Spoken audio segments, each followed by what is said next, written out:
어제 우리 시장은 한숨 쉬어갔습니다. 그동안 지난 폭락장의 하락분을 열심히 만회해 갔는데 이번에는 엔화가 지수의 상승세에 발목을 잡았습니다. 보통 환율이 떨어지면 외국인 수급이 유입되는 동인이 되고 지수에 긍정적인데요. 어제는 엔화 강세로 인한 약달러가 시장 조정의 재료가 되면서 원화 가치가 같이 올랐고 외국인 수급은 부재했습니다. 시장 복귀하면서 외환시장 상황까지 짚어보겠습니다. 양시장 모두 하락했습니다. 코스피가 0.85% 떨어져서 2674.36포인트, 6거래일 만에 하락 전환됐습니다. 코스닥도 1.13% 내려 777.47포인트로 하루 만에 780선 아래로 내려갔습니다. 양시장 모두 종가 저점에서 마감했는데요. 저번에 일본은행의 급격한 금리 인상 가능성이 커지면서 엔캐리 트레이드 청산 우려가 커졌고 그때 시장이 크게 출렁였었죠. 이번에도 엔화가 강세를 보이자 엔캐리 트레이드 청산 효과가 얼마나 크게 다가올 수 있을지 경험치를 가지고 있는 시장이 일단 한 발 뺀 것으로 보입니다. 수급 마감 상황입니다. 엔화 강세 우려가 메이저 수급 주체들의 일제히 매도 우위로 대응하게 만들었습니다. 유가증권 시장에서 양 매도가 나왔는데요. 외국인이 1,420억 원의 순매도, 기관도 160억 원 팔자 포지션 취했습니다. 개인 홀로 1,399억 원 사자세 기록했습니다. 코스닥 시장도 대동소이합니다. 외국인이 1,270억 원 매도 우위, 기관도 173억 원 순매도했고 개인만 1,420억 원 사자 포지션이었습니다. 시가총액 상위 종목 마감가 확인하시죠. 유가증권 시장 지난주 금요일에 많이 올랐던 종목들이 상승세를 이어가지 못하고 바로 방향을 바꿨습니다. 특히 반등세 주역이었던 반도체 중심으로 매물이 출회되는데요. 삼성전자가 2.37% 하락해서 하루 만에 8만 전자를 내줬습니다. 78,300원이었고요. SK하이닉스도 2.9% 약세였습니다. 여기에 2차전지 대표주들도 여전히 부진한 모습이었는데요. 유가증권 시장에서 LG에너지솔루션 2%대 내림세였고요. 그밖에 삼성바이오로직스와 삼성전자 우선주, 기아도 2.55% 조정을 받았습니다. 그나마 지수를 받쳐준 건 금융주였습니다. KB금융과 신한지주가 나란히 3%대 강세 기록했습니다. 코스닥 시장에서도 2차 전지와 헬스케어 섹터 대체로 약했습니다.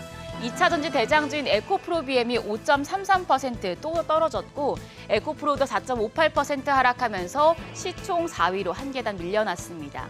전 거래일 눈에 띄는 오름세를 보였던 알테오젠과 HLB 모두 하락세로 전환이 됐고요. 시세 분출했던 엔캠이 2.84%, 삼천당제약이 6.57% 큰 조정을 받았습니다. 더불어서 리노공업도 5.63% 하락했습니다. 그나마 보톡스 관련주인 휴젤이 5.3% 상승세 시현했고요. 리가켄바이오가 2.74% 오르면서 2거래일 연속 강세 이어갔습니다. 클래시스도 소폭 올랐습니다. 이제 어제 시장에 큰 영향을 준 환율 좀 자세하게 살펴보시죠. 어제 주식시장 정규장 마감 시간 기준으로 달러 대비 원화의 환율이 23원 60전 급락하면서 1,334원까지 내렸습니다. 종가 기준으로 지난 3월 21일 이후에 5개월여 만에 최저 수준이었습니다. 이후에 외환시장 마감 시간대까지 비슷한 수준이다가 역외 환율은 더 떨어져서 1,332원 선까지 내렸습니다. 오늘 외환시장 추가 하락에 좀 대비를 하셔야겠는데요. 보통 환율 하락이 지수의 긍정적인 요인으로 꼽히지만 이번엔 다릅니다. 지금 환율이 떨어지는 이유는 한미 금리 차이 급격한 변화에 대한 우려, 그리고 엔화 강세에 대한 우려 때문입니다. 미국 연방준비제도가 다음 달에 기준금리를 인하할 것으로 전망이 되는 반면 한국은행이 오는 22일 기준금리를 동결할 것으로 예상이 되면서 한미 금리 차이가 단기간에 줄어들 수 있다는 점이 원화 가치의 강세를 이끌었습니다. 그리고 지난주 토요일 새벽에 미국 상품선물거래위원회에서 엔화 투기적인 순 포지션이 2021년 3월 이후에 처음으로 플러스 전환한 것으로 나타났습니다. 다시 말해서 엔화가 앞으로 강할 것이란 의견이 우세하다는 건데요. 여기에 이번 주 금요일 BOJ 총재가 연설에서 BOJ의 지금 행동에 대한 정당성을 강화하기 위한 발언을 할 가능성이 높다는 주장이 나왔습니다. 이에 따라서 엔화 가치 상승에 따른 달러 약세, 그리고 엔캐리 트레이드 청산 우려가 커진 탓입니다. NH투자증권은 이런 엔화발 변동성에 주의해야 된다면서 1,300원대 부근에서 하단을 지지할 것이라고 내다봤고요. 하나투자증권은 추가적인 하락은 제한적이라며 금통위 이후에 하락폭이 일부 되돌려질 것이라고 전망했습니다. 일단 달러 대비 원화 환율이 큰 폭으로 빠졌기 때문에 시장에 또 다른 불안감을 야기하고 있는데요. 목요일에 금융통화위원회 그리고 금요일에 일본은행 총재 발언까지 소화하기 전까지는 너무 일희일비하지 마시고 방향성을 차분히 확인해 가시길 바라겠습니다. 그럼 오늘 장에 영향을 줄 이슈들 살펴보시죠. 오늘은 중국이 기준금리에 해당하는 대출 우대금리를 발표합니다. 지금 중국 경제 상황이 워낙 안 좋은데 지난달에 이어서 LPR을 인하할지 주목이 되고 있고요. 또 오늘은 넥스트 바이오메디컬 그리고 K3I가 코스닥 시장에 신규 상장합니다. 삼성전자에서는 2분기 배당금이 지급되니 참고하시길 바랍니다.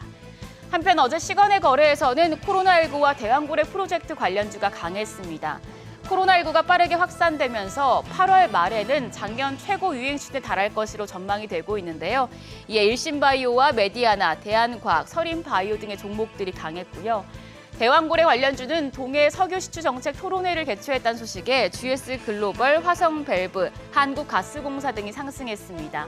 오늘장까지 이런 흐름 이어질지 지켜보시죠. 우리 시장은 급격한 환율의 하락으로 반등세가 다소 주춤했지만 간밤 마감한 미증시, 잭슨홀 미팅을 앞두고 엔비디아를 비롯해 필라델피아 반도체 지수가 상승세를 이어갔는데요. 오늘 우리 시장에서도 반도체주가 반등해줄지 기대되는 상황입니다. 반도체 업종과 환율 흐름 중점적으로 살펴보시죠. 지금까지 어제장 오늘장이었습니다.